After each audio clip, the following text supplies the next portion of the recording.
today is winch installing day. But before I do that, I'm going to explain a couple of things about the winch that I've chosen. It's pretty important. I'll show you why. Here we have a PTO winch, and that stands for Power Takeoff Winch. It's obviously an older style. It's not actually a Land Rover winch. It's made by the Thomas Winch company, and they make this winch, well, they did make the winch years ago to suit Land Rovers and Land Cruisers, and I presume some patrols as well. But basically an aftermarket product made for the Land Rover. Alright, pretty simple. This one here is an electric winch. This is brand new. It's supplied by the Rover winch company, and as you can tell, it's in new condition, so pretty easy to fit. Alright, well, this is the PTO winch. Now, PTO, as I said, stands for Power Takeoff, and that is this unit right here. So this part here on the PTO unit bolts onto a removable section on the gearbox. That's this thing here. It drives off here. You use this little lever, like a gear lever, sits on top of the gearbox, and it works this little engagement system. And what that does is it engages drive from the gearbox down to this little shaft here. So the engine is driving this winch. That's what power takeoff is. It's power taken off the engine. It drives through these two little shafts down to the winch, which is sitting on the front panel of the Land Rover in this case. But as I said, it could be a patrol or it could be a Land Cruiser, but basically this one's designed for a Land Rover. So it drives into the back shaft here and consequently turns the cable. That's pretty simple. So that's how the system works. The only problem with this system is, of course, it needs the engine running to do so, and that's where the issue comes about with a PTO winch such as this. You need the engine to turn this winch. Now, as you know, petrol engines, which is the engine that Charlie has, can get quite affected by water. So if you happen to even get in slightly deep water and your fan touches the water and it sprays all over the engine, the result can actually be a little catastrophic. The engine can die. It won't be completely dead, but it will stop. And so if you're in water and your engine stops, what happens to your PTO winch? Well, your PTO winch stops turning. The winch is a little bit useless. And as good as they are, because these winches are incredibly strong, I'm still reliant on the engine running in the Land Rover. And that's the big factor. When I'm in water and I stop, or the engine stops, I cannot get anywhere. I can't go anywhere, I'm dead.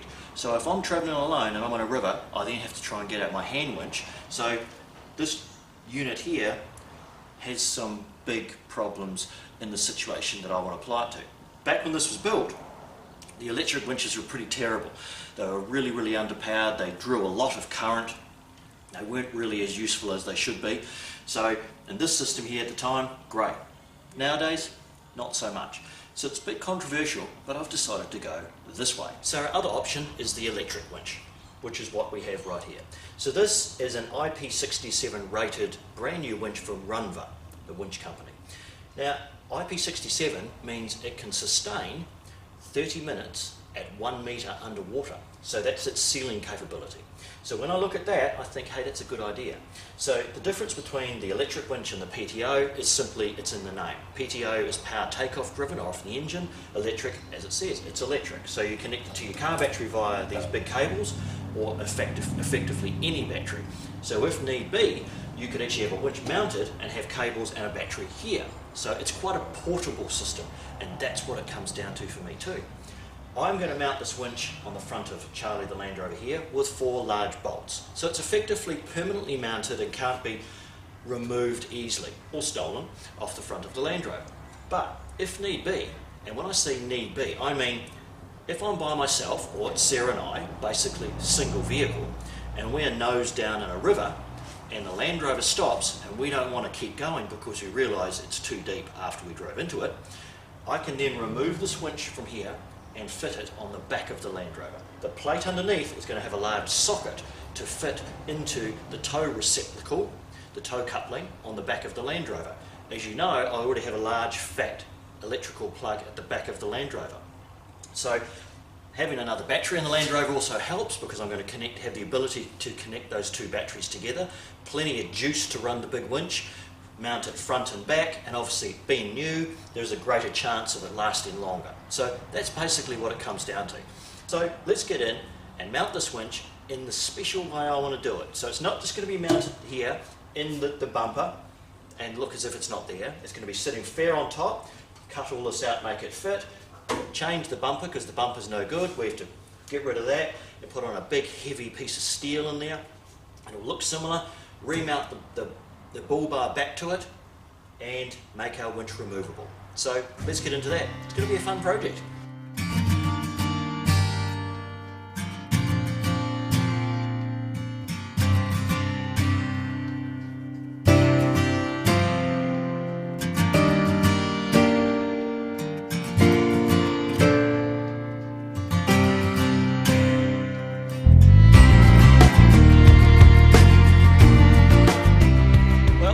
Stage. So as you can see, big fat piece of channel on here, or C-section, whatever you want to call it.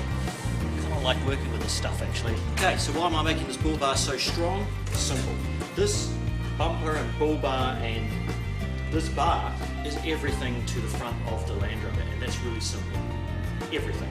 It's a winch mount, it is a tow hook mount, these little things here, these tow hooks. We're going to mount these on the bar as well, so we're going to have some point where we can strap the car. But the other thing is, it's also going to be a high lift jack mount. Not a mount, but a lifting point.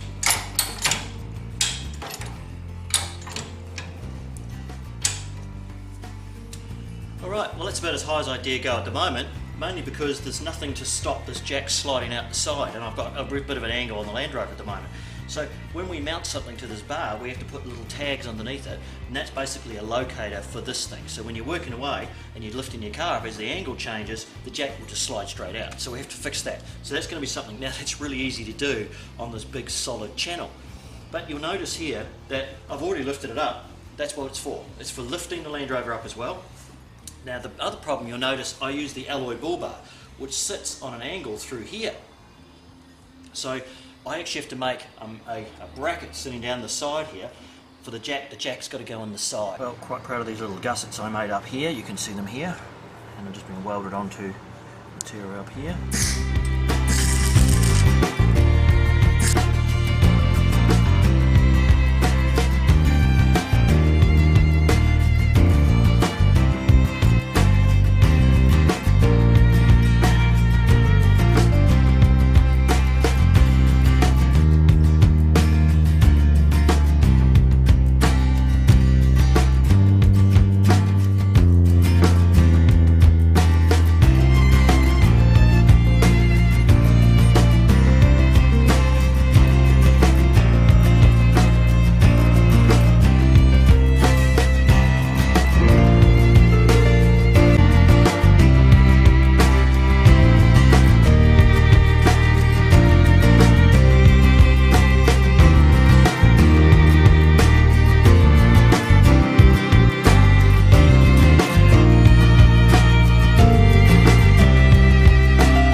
see, winch is installed. It's sitting on its plate here, and it's got some nice little pads underneath it, so as it drops down it doesn't damage the paint or rust underneath it. You know, maybe it's nothing, but I like it. The stuff was free. So the bar's on, the tow hooks are on, the aerial's back where it was, alloy bar's back on basically where it was. The Land Rover's effectively just how it was before, probably a little bit heavier in the front with the addition of something else. So really I haven't lost anything here. As you can tell here, still got the crank handle hole, so that's an important thing on this old thing. So everything's back on. So now I get into the wiring stage and then go ahead and test it and see what it does. Alright.